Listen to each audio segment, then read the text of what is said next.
आता मी बघतो की काही दिवसापासून, याच्या आधी एवढं वातावरण नव्हतं, पण आता बघील तर काही जणांची पत्र यायला लागल्यात सोसायट्यांची, काही व्यक्तिशः येऊन भेटायला लागल्यात, काही दूरध्वनीवर संपर्क करा की आमच्याकडे असे येत आहेत, आम्हाला आमिष दाखवतात की प्लास्टर करून देतो. म्हणजे मला तर इथपर्यंत कळलं की काही माणसांना 25-25 सोसायट्या वाटून दिलेल्या आहेत की बाबा तुमची काही पर्सनल कामं सांगा, किती लाखो रुपये. असं काही जणांनी तर लाखो रुपये घेतले नाही घेतले मला माहीत नाही, बाहेरून ऐकायला तर येतं.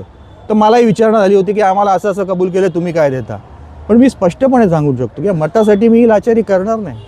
आज फार प्रचंड मेहनतीने पैसा कमवला आहे, आम्ही नोकऱ्या करून धंदे करून आज या लेवलला आलेलो आहेत. हरामाचे पैसे नाहीत की जे आम्ही असे करू शकतो. आणि का राजकारणात करावे? एका स्वातंत्र्य सैनिकाचा वारसा घेऊन आम्ही चाललो आहे. अख्ख्या घरादाराची राखरांगोळी ज्या देशासाठी केली होती, आणि आता काय पैसेमधून मतं घेऊ? माझं तर स्पष्ट म्हणणं आहे, नाही मतं दिली तरी चालतील, पण हे घाणेरडे व्यवहार मी करणार नाही. आज ईजवरचं जे राजकारण केलं आहे, आज मी स्वतःला आरशात जेव्हा बघतो तर डोळ्याला डोळे भिडू शकतो, आणि ज्या ईश्वराकडे जायचं आहे त्याच्याकडेही ताटमानेने जाऊ शकतो.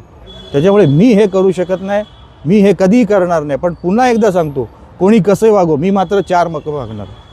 कारण गद्दारी आमच्या रक्तात नाही.